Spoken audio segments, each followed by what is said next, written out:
भोकर तालुके में नाजायज कब्जों को लेकर तनाज़ा गर्मा गया है। तहसील इंतजामिया ने पंचायत समिति चौक और अतराफ की 150 दुकानों को मुनहदिम कर देने का फैसला कर लिया है।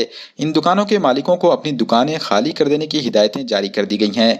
1 जुलाई से इंतजामी कार्रवाई शुरू होगी, लेकिन इस पर तनाज़ा शुरू हो गया है। दुकान मालिकों ने ताल्लुका इंतजामिया पर अदालत की तौहीन के इल्जाम आयद किए हैं। दुकानदारों ने एसडीएम को एक दस्तावेज पेश की जिसमें दुकानों की इंहदामी कार्रवाई पर स्टे और दीगर हुक्मनामे शामिल हैं। दुकानदारों और समाजी कारकुनों का इल्जाम है कि अदालत के अहकामात को नजरअंदाज करते हुए एसडीएम ने इंहदामी कार्रवाई के अहकामात जारी किए हैं। यहाँ तक कि तौहीन अदालत से बचने के लिए एसडीएम ने 2 दिन की छुट्टी भी हासिल कर ली है ताकि कार्रवाई के वक्त इनके रिकॉर्ड में तातील दिखाई दे। इस मामले में समाजी कारकुन बाबा खान पठान ने एहतजाज का इंतबाह दिया है।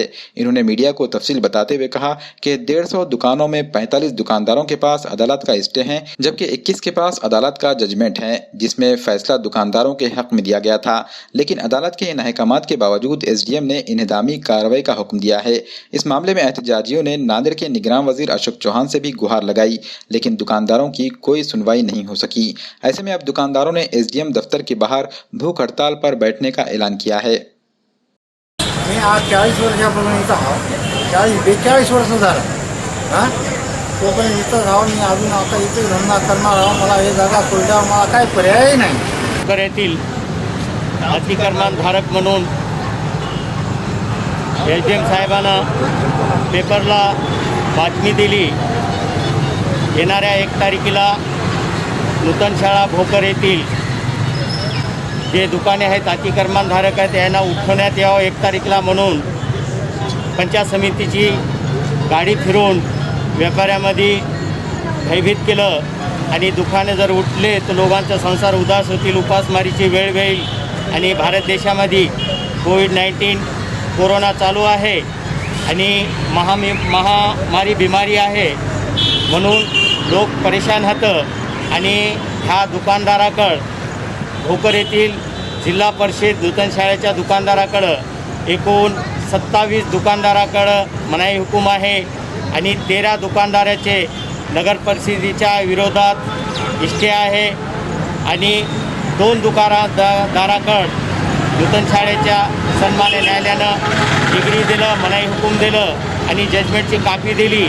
तरी पण या व्यापाराचा विचार न करता भोकर येथील सन्मान्य एसडीएम साहेब, उपजिल्हाधिकारी तथा दंडाधिकारी यांनी पेपरला बातमी दिली आणि पंचायत समितीची गाडी फिरवली।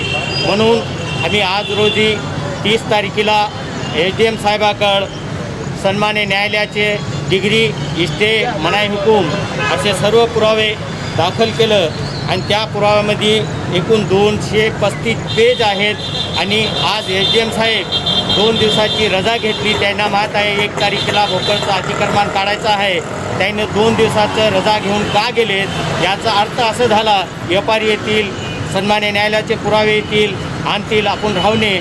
कारण असं असेल तर येणाऱ्या 1 तारखेला सन्मान्य न्यायालयाचं न ऐकत असतील, त्यांचे पुरावे न घेत असतील, यांचा विचार न करत असतील आणि 1 तारखेला जर प्रशासन दुकानं उठवायकरता आलं, तिथं काही अनुचित प्रकार घडलं, सर्व संबंधित अधिकारी, कर्मचारी आणि स्थानिक भोकर विधानसभा मतदारसंघाचा आमदार हा जबाबदार राहील। म्हणून प्रशासनाला विनंती करतो, सन्मान्य न्यायालयाचे पुरं कागदपत्र बघावं, डिग्री बघावं, मनाई हुकूम बघावं आणि दुकानं उठवण्यात येऊ नये। काही अनुचित प्रकार घडल्याचे सर्व संबंधित जबाबदार राहतील म्हणून अर्ज दिला। हा अर्जाचा विचार करावा, आम्हाला बोलावं आणि आमचं ऐकून घ्यावं, आमचे पुरावे न्यायालयाचे घ्यावं।